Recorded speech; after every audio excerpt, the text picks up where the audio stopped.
ಓಂ ಅರಹಂ ನಮಃ.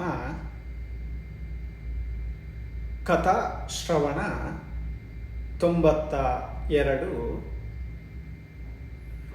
ಕಥೆಯ ಹೆಸರು ಕಳ್ಳರ ಕತೆ. ದನದತ್ತ, ದನಮಿತ್ರ ಮೊದಲಾದ ಬಹಳಷ್ಟು ಜನ ವರ್ತಕರ ಪುತ್ರರು ವ್ಯಾಪಾರಕ್ಕಾಗಿ ಬಹಳ ಹಣವನ್ನು ತೆಗೆದುಕೊಂಡು ಒಂದು ಕಾಡಿನ ಮೂಲಕ ಹೋಗುತ್ತಿದ್ದರು. ರಸ್ತೆಯಲ್ಲಿ ಕಳ್ಳರು ಅವರನ್ನು ಲೂಟಿ ಮಾಡಿದರು.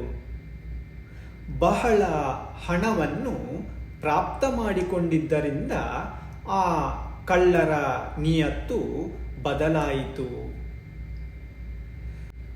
ಹಣವೆಲ್ಲವೂ ನನ್ನೊಬ್ಬನಿಗೆ ಈ ಹಣವು ಸಿಗಬೇಕೆಂಬ ಭಾವನೆ ಎಲ್ಲರ ಮನದಲ್ಲಿಯೂ ಬಂದಿತು.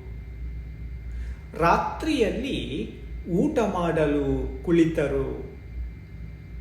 ಅವರಲ್ಲಿ ಒಬ್ಬನು ತಿನ್ನಲು ತಂದಿದ್ದ ನಿಂದ್ಯವಾದ ಮಾಂಸದಲ್ಲಿ ವಿಷವನ್ನು ಬೆರೆಸಿ ಬಿಟ್ಟನು. ಎಲ್ಲರೂ ಅದನ್ನು ತಿಂದರು. ವಿಷವನ್ನು ಬೆರೆಸಿದ್ದವನು ಸಹ ಭ್ರಮೆಯಿಂದ ತಿಂದುಬಿಟ್ಟನು. ಸಾಗರದತ್ತ ಎಂಬ ವೈಶ್ಯಪುತ್ರನು ಅದನ್ನು ತಿಂದಿರಲಿಲ್ಲ. ಅವನು ಉಳಿದುಕೊಂಡನು. ಅವನು ಧನಲೋಭದ ದುಷ್ಟ ಪರಿಣಾಮವನ್ನು ಸಾಕ್ಷಾತ್ತಾಗಿ ನೋಡಿದನು. ಇದರಿಂದಾಗಿ ಅವನಿಗೆ ವೈರಾಗ್ಯ ಉಂಟಾಯಿತು.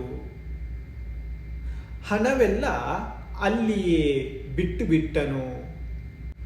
ಒಬ್ಬನೇ ಅಲ್ಲಿಂದ ಹೋಗಿ ಸಾಗರದತ್ತ ಎಂಬ ಮುನಿಗಳ ಹತ್ತಿರ ಹೋಗಿ ದೀಕ್ಷಿತನಾದನು. ಈ ರೀತಿಯಾಗಿ ಧನದ ಇಚ್ಛೆಯು ಎಲ್ಲ ಕಳ್ಳರ ಮೃತ್ಯುವಿಗೆ ಕಾರಣವಾಯಿತು. ಹೀಗೆ ತಿಳಿದು ಧನದ ಲಾಲಾಸೆಯನ್ನು ತ್ಯಜಿಸಬೇಕು ಎಂದು ಮುಖ್ಯ ಅಭಿಪ್ರಾಯವು. ಎಲ್ಲರಿಗೂ ಜಯ ಜಿನೇಂದ್ರ.